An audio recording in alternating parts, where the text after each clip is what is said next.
Welcome to the Dolphin Discovery Centre, where we celebrate these amazing creatures and their marine environment. Dolphins are actually mammals, just like us. They evolved millions of years ago from four-legged semi-aquatic animals that took to the water to live completely aquatic lives. Today, there are a variety of dolphin species that have unique adaptations to survive in the oceans and rivers all around the world. Here in Koombana Bay, we are fortunate to share the water with many different dolphins, each with their own individual personality and story.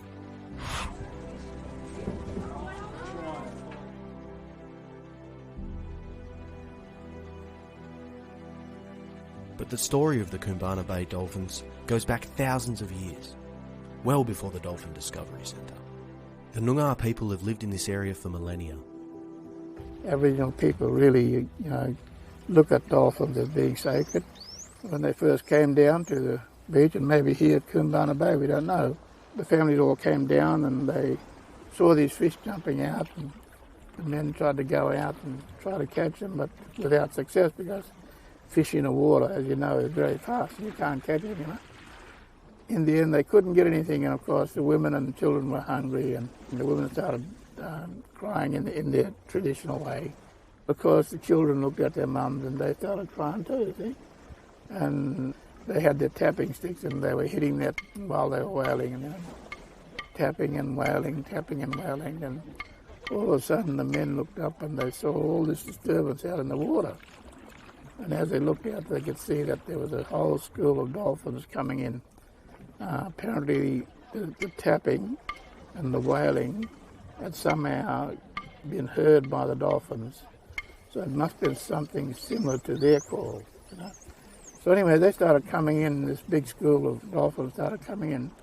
As they were coming in, of course, the fish that were there in front of them naturally had to take off, And they were coming in a big school to the beach. Anyway, when the men saw that, they just grabbed their spears or whatever they had, and they just grabbed all this fish, and they had a good feed. And ever since then, if they ever wanted a good feed of fish, they knew what to do when they came into the beach. When Europeans arrived in Bunbury and the surrounding area, they began reshaping the land to suit their needs. Koombana Bay itself has changed dramatically with the construction of the groin and the closing of the inlet for the creation of the port. All of this has had a dramatic effect on the coastline and the estuary. For a time, the human-dolphin relationship was also lost. That is, until Mrs. Smith. In the 1960s, Mrs. Evelyn Smith began regularly feeding and interacting with the dolphins of Koombana Bay. She would feed them fish from a small jetty near her home. Although feeding dolphins in this way is now illegal, the relationship that Mrs. Smith developed with the local dolphins inspired a whole new generation of dolphin lovers. In 1989, the Bunbury Dolphin Trust hired the very first dolphin specialist to study these amazing animals. In the year 1990, the interaction zone right outside this building was established to allow dolphins and people to interact in a safe and respectful way. Since the establishment of the Dolphin Discovery Centre in 1994, we have been studying dolphin behaviour to better understand how we can protect these amazing animals. Currently, the biggest threat to dolphin populations worldwide is us, human beings. As humans continue to fish the oceans in an increasingly large scale, we are unsettling the fragile balance of the ocean's food chain. The more fish we remove from the ocean, the more difficult it will be for dolphins to find food in the wild. Perhaps even more distressing is the amount of pollution and plastic waste that we have allowed to end up in the ocean. This not only affects the dolphins, it affects the entire marine environment and every living creature that lives in the ocean. We can all make an effort to reduce our waste, reduce our plastic use, and make sure our rubbish never ends up in the ocean. Here at the Dolphin Discovery Centre, we are committed to the preservation and conservation of our amazing Koombana Bay dolphins and their marine environment.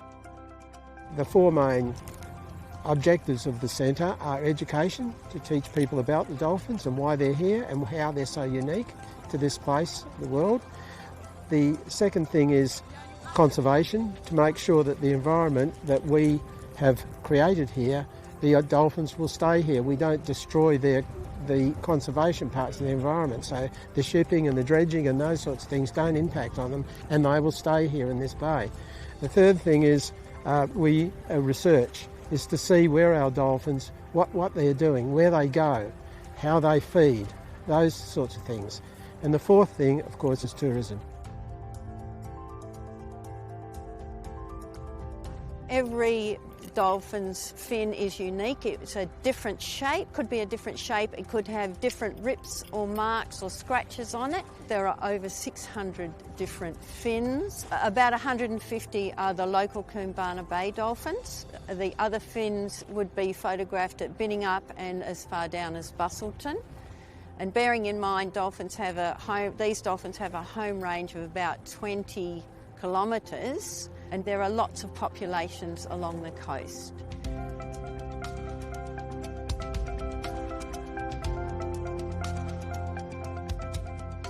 They have to be doing dolphin things like feeding, mating, travelling from one location to the other. We don't interfere with that at all. So you can never guess exactly what's going to happen. Every day is different. Yeah, it's a good place. It's a good place to be.